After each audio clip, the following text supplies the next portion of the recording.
विनम्रता ही पात्रता। किसी चीज़ को हमें किसी से अगर प्राप्त करना है तो हमारा विनम्र होना अति आवश्यक होता है, क्योंकि विनम्रता हमें पात्रता प्रदान करती है। खासकर हम यह एक विनम्र संदेश छात्रों के लिए देना चाहते हैं कि वे ज्ञान ग्रहण करने जाते हैं तो अपने गुरुओं के प्रति उन्हें विनम्र होना अत्यंत आवश्यक है, क्योंकि गुरु चाहते हुए भी अगर देना चाहता है और छात्र में विनम्रता नहीं है तो उसे वो चीज़ नहीं दे पाता जो देना चाहता है।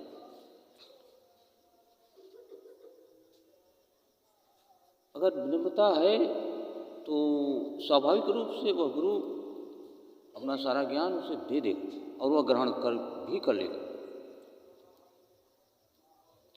इसके परिप्रेक्ष्य में हम कहानियों के माध्यम से दो उदाहरण कर सकते हैं। एक काल्पनिक लौकिक कहानी के माध्यम से और एक आध्यात्मिक, क्योंकि भगवान राम से संबंधित है।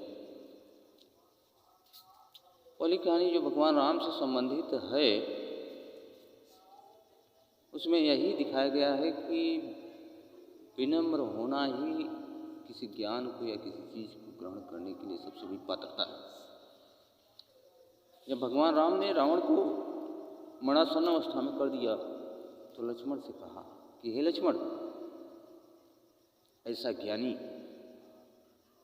जो कि शस्त्र और शास्त्र दोनों का संपूर्ण ज्ञाता है,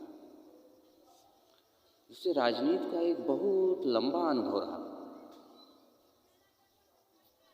यह रावण न भूतो न भविष्यति, न ऐसा हुआ है न होगा, आज इस संसार से अपने साथ साथ अपने समस्त अनुभवों और ज्ञानों को लेकर चला जा रहा है।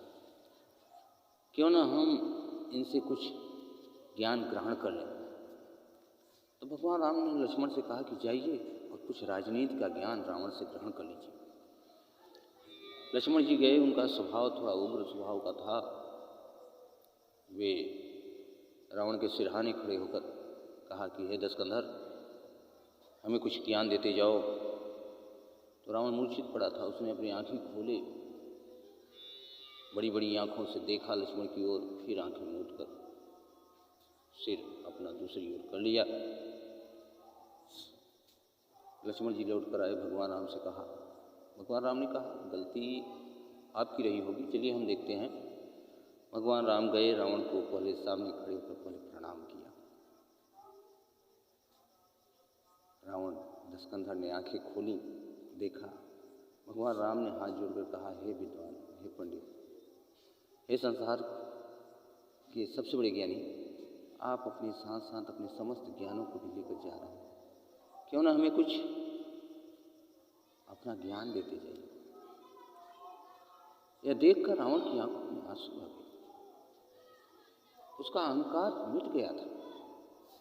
उसने सोचा कि ऐसा पराक्रमी, ऐसा विनम्र व्यक्तित्व अगर हमें पहले मिला होता और मेरे अंदर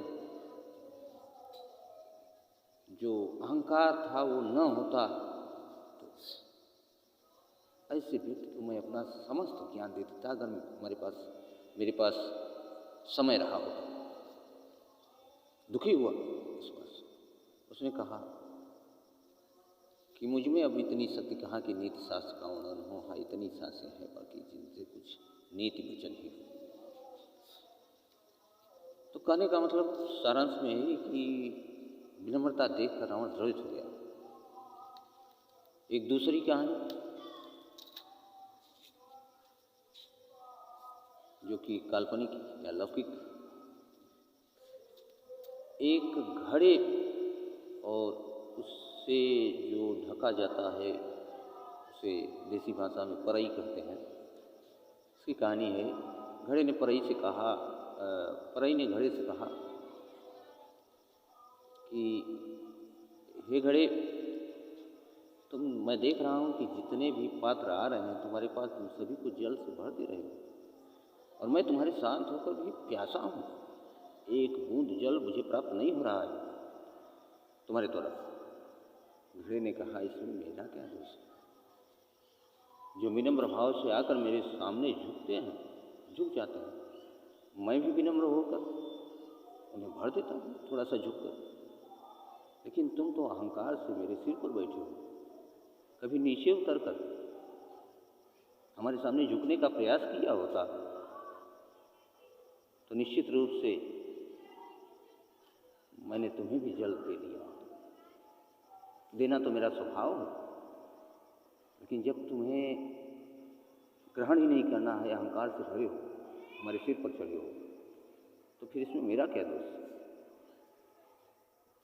तो इसीलिए जब हमें किसी से कुछ पाना है तो विनम्र होना जरूरी है। ये संदेश एक छोटा सा, बस। धन्यवाद।